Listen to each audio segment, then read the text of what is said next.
오늘의 주요 뉴스입니다. 파라냐케에서 성매매를 한 중국인 3명이 체포됐습니다. 세부항공은 창립 27주년을 맞아 199페소 프로모를 진행합니다. 기존 전통적인 지프니의 운행 허가가 올해까지 연장됩니다. NLEX의 에스파냐 구간이 3월 27일 개통됩니다. 주변 교통정체 해소에 큰 도움이 될 것으로 기대합니다. 안녕하세요. 보고 듣는 뉴스 필리핀 카톡 메일 뉴스입니다. 2023년 3월 2일 목요일 뉴스를 전하겠습니다. 첫 번째 뉴스입니다. 과학기술부와 테스다는 증가하는 수요에 맞추기 위해 데이터 분석과 양성을 위한 온라인 훈련 코스를 준비하기로 했습니다. 데이터 분석 전문 요원이 턱없이 부족하다는 평가입니다.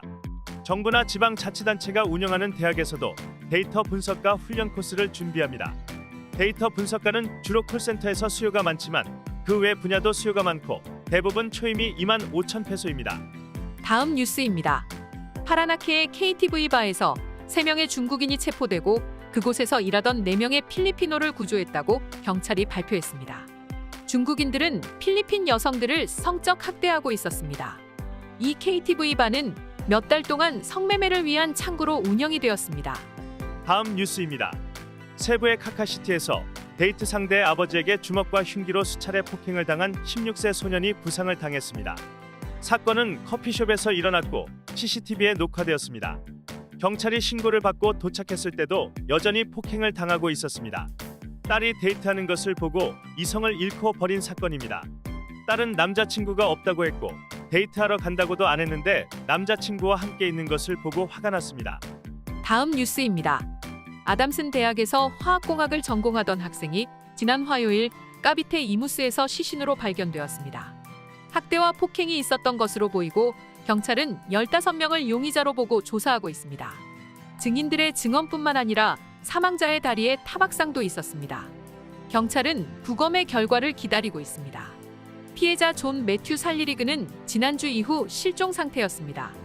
비년시 경찰이 용의자들을 불러 조사하는 과정에서 시신이 묻혀있는 곳을 자백받았습니다. 사건은 지난 2월 18일 발생했습니다. 비년시에 따오 감마피라는 단체의 입회식 중에 학대가 있었던 것으로 보입니다. 마닐라로 돌아오는 중에 사망했습니다. 베너 아발로스 내무장관은 경찰에 이번 사건을 철저하게 조사하라고 지시했습니다. 이와 관련하여 NBI에서도 조사에 착수했습니다. 희생자 가족들은 용의자들에게 사법적인 정의가 실현되어야 한다고 주장했습니다. 다음 뉴스입니다. 세부항공은 창립 27주년을 맞아 199페소 프로모를 진행합니다. 3월 1일에서 31일까지 국내선에 적용됩니다.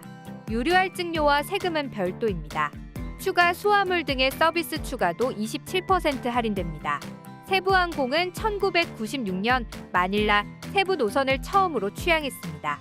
현재는 국내선 34곳, 국제선 25곳으로 운행 중입니다. 다음 뉴스입니다. 나이아 터미널 1에서 중국인 승객의 스마트워치를 훔친 직원을 체포했습니다. 31세의 발레리아노 리카플라자라는 용의자입니다. 수요일 새벽 2시 보안검사 지역에서 스마트워치를 훔쳤습니다. 중국인 승객은 없어진 스마트워치를 찾지 못해 당국에 신고했고 경찰이 용의자를 체포했습니다. CCTV를 보면 바구니에 놓인 스마트워치를 집어 주머니에 넣는 것이 잡혔습니다. 용의자는 자신이 집어넣은 것은 스마트워치가 아니라 자기 장갑일 뿐이라고 주장했습니다. 중국인은 홍콩으로 출국할 때까지 스마트워치를 찾지 못하고 출국했습니다. 다음 뉴스입니다. LTFRB는 기존 전통적인 지프니의 운행 허가를 기존 6월 30일에서 12월 31일까지로 연장하기로 했습니다. 지프니 현대화 사업의 목표를 옮긴 것입니다. LTFRB는 예고된 파업에 동참하는 단체가 전체의 10%밖에 되지 않아서 파업 예고가 부담이 되지 않는다고 했습니다. 그러나 수요일 마르코스 대통령은 이번 지프니 및 대중교통 파업이 일어나지 않기를 바란다고 밝힌 바 있습니다. 이에 따른 LTFRB의 조치로 보입니다. 지프니 현대화 사업으로 인한 그 운영권 주체에서 기존 지프니 기사들과 운영자들이 배제되도록 설계된 것도 문제로 다뤄지고 있습니다. 다음 뉴스입니다. 교통부는 NLEX의 에스파냐 구간 연결이 3월 27일 개통한다고 밝혔습니다. 5km의 공사비 233억 페소 구간은 현재 공정 98%를 보이고 있습니다. 하루 3만 5천 대가 이용할 것으로 예상됩니다. 주변 교통정체에 큰 도움이 될 것으로 기대합니다. 다음 뉴스입니다. 봉봉 마르코스 주니어 대통령과 아나르 이브라임 말레이시아 총리는 대통령궁에서 회담을 가졌습니다. 마르코스 대통령은 말레이시아가 민다나오 평화 프로세스에 도움을 줘서 고맙다고 전했습니다.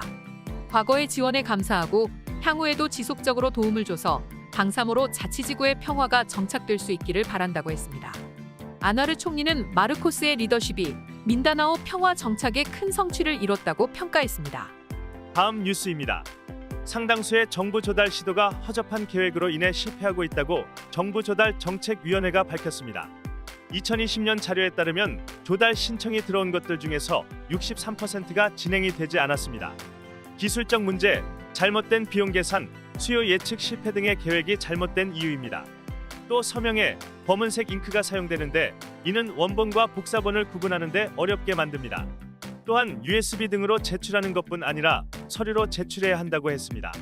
또 연말이 되면 20% 정도의 정부 기구들이 예산 청구 기간이 끝나기 전에 다른 정부 기구에 조달권을 넘겨주기도 합니다. 이로 인해 조달 과정에 지연이 발생합니다. 하원은 이런 문제들을 참고하여 조치를 취할 예정입니다. 다음 뉴스입니다. 응급의료 헬리콥터가 팔라완의 망시 섬에서 팔라완 주립병원으로 돌아오는 도중 실종되었습니다. 조종사, 간호사 1명, 환자 1명, 2명 동승자가 있었습니다. 네, 오늘 뉴스는 여기까지입니다.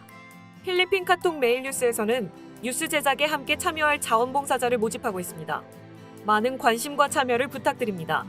말씀으로도 은혜 받으시길 바랍니다. 감사합니다. 대저 정직한 자는 땅에 거하며 완전한 자는 땅에 남아있으리라. 그러나 악인은 땅에서 끊어지겠고 간사한 자는 땅에서 뽑히리라. 잠언 2장 21절과 22절 말씀입니다. 감사합니다.